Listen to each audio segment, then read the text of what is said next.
In order to grow cannas, it's not too difficult. Collect your seeds, take them out of the pod off the plant. Here I've got a container full of seeds. Then there's a few different ways you can go from there. Have a pair of needle nose pliers. That way you can pinch your seeds. And then you can take them and rub them on the sandpaper, preferably with the needle nose pliers so you don't take off your fingertips. And after you run it across the sandpaper a few times, you'll end up with your black seed having a little white spot.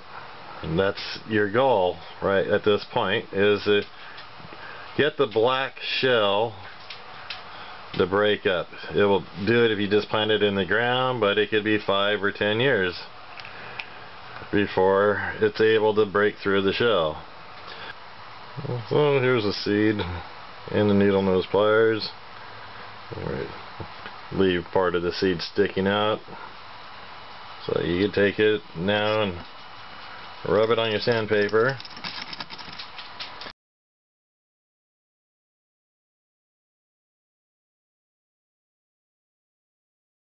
Another way of doing it is with a pair of toenail clippers.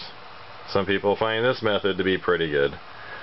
And you hold on to the seed though, hold good, because remember that they are round and hard, and when they fly, such as in my house, I have a wooden floor, they travel quite a distance before they stop. And then you have to try to find them, which is pretty difficult. If you have carpet, they fly, they land in your carpet. If it's a shag, they could be pretty much history until you vacuum. But using your toenail clippers, again, your goal is to break the crust and end up with a white spot for germination. So I take them, and after I do them, I put them in a bottle. As you can see, I've got quite a few of them done today. So here's a seed in the needle nose pliers. Right.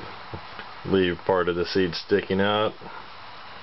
So use the toenail clipper and try to cut a little groove out with the toenail clipper, chip off a little of the black.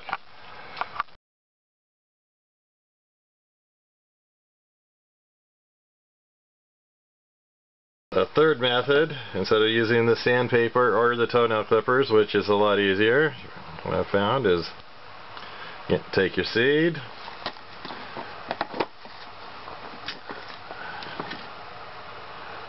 take your needle nose pliers. Kind of hard to show you this, being I need one hand for the camera, but you'll take your seed, pinch it in your needle nose pliers, and I have a variable speed Dremel. I've put a grinding disc on the end, and I'll turn the Dremel on and bump the seed against the disc with it in the needle nose pliers so I don't take off my fingertips and end up with a nice white spot. So here's a seed in the needle nose pliers. Right. Leave part of the seed sticking out. Use a Dremel and grind some of it off. As you can see, got a few done.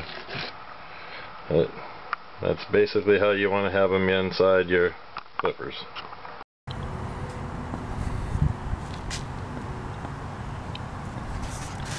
Doing? Oh, working on canna seeds for this year. Taking them, you get the canna seeds after you harvest them. They look like this, big black BBs.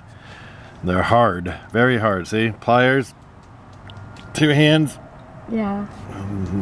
Very strong. In order to get these to germinate, last year I used the sandpaper and pliers because I wore off my fingertips. This year I'm using my Dremel, just kicking it down on a low speed. Well, not too low, but And we've got a sandpaper disc here. Grind off the black so you see some white like that.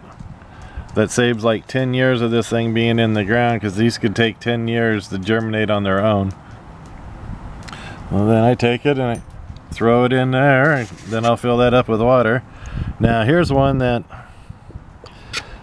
I wasn't paying attention when I ground. You see that second color inside? I went too deep, so there's a good chance that this one won't grow. Yeah.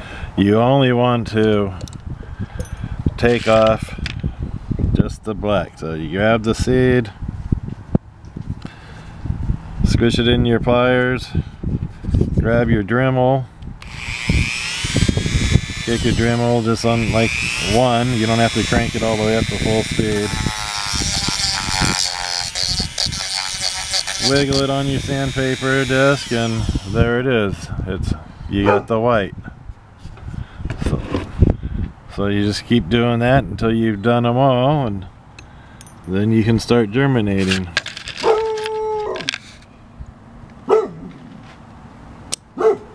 What, Katie? Have you powered on yet? Are you ready now? Alrighty, yes, here we ready. go.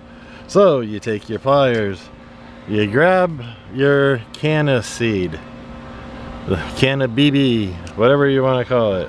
Take your Dremel. I got a permanent cutoff wheel, diamond encrusted. It was really cheap at one of the cheap tool places, only cost a couple bucks. So you turn your Dremel on 1, take your seed, rub it onto the cutoff wheel, more like it was a grinding wheel, because I'm using the side. That's why I'm using one with diamond encrusted, so I don't just wear it out.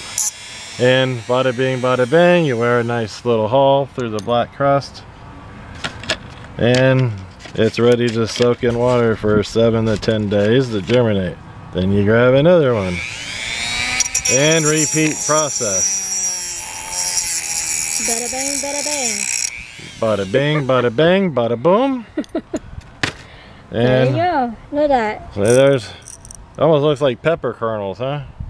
See all the little nuggets in there? You almost call them like a black eye pea now. Or is it a white eye? I don't know. Anyways, we'll soak that with water for 10 days as soon as we finish up the last few here. Thank God you only do this like once a year. Yeah. This one's... It's better to do it outside though. I don't think this one's any good. Oh, you have to do it outside because it's messy. When you did it inside the last time. Well, inside I used sandpaper, not a power tool. Sandpaper kept all the mess on the TV tray I was using. So I used the TV tray. But I'm outside now, so all the dust is flying everywhere.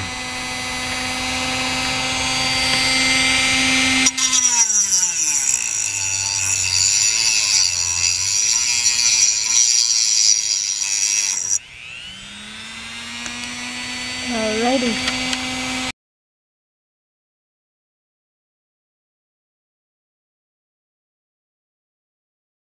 Again, you need these white spots for the germination period. At this point, you collect your seeds, then you'll take them and you'll put them in water for 48 to 72 hours. That way they start to germinate. If you go an extra 24 hours past the 72, that's not a big deal. Just at that point, you pull them out and you plant them in some dirt. I'll show you what the seeds look like in germination in a couple days. Alrighty. Okay, so you take your Canna seeds, and as you see, I have a few here. Throwing them in a little jar.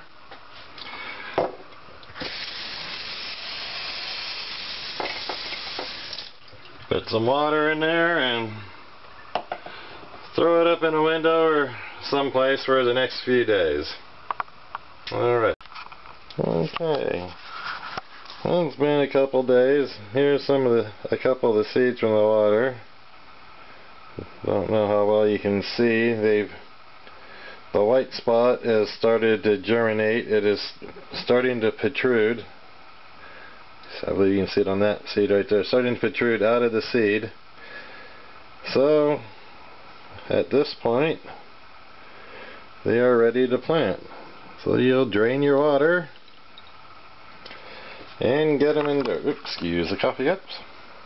Didn't mean to show you my sink. Alrighty. So there's the seeds that have been germinated.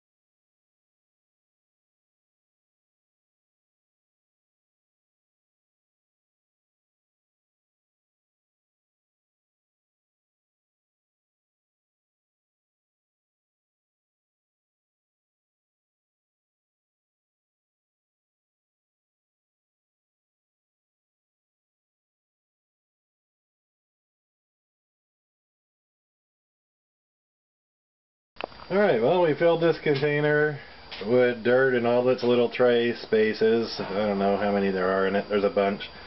And we're going to pop probably 2 seeds into each of the containers from the jar where they germinated.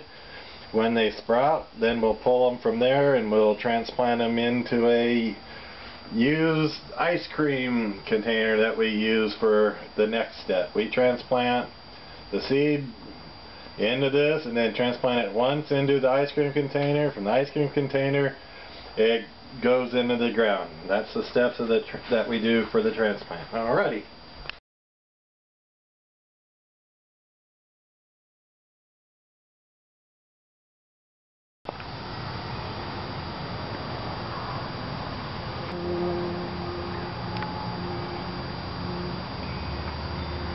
There's some cannas that have been transplanted using an old dryer's ice cream container. Perfect for planting in. You can poke holes about 1 inch up in them so they'll retain a little water. Work as a biodegradable planter, and then you can just plant them in the ground. They help keep the cannas. Cannas like to be kind of root bounded, crowded. Works perfect. This is the final transplant on them before they go into the ground. Good luck growing your own.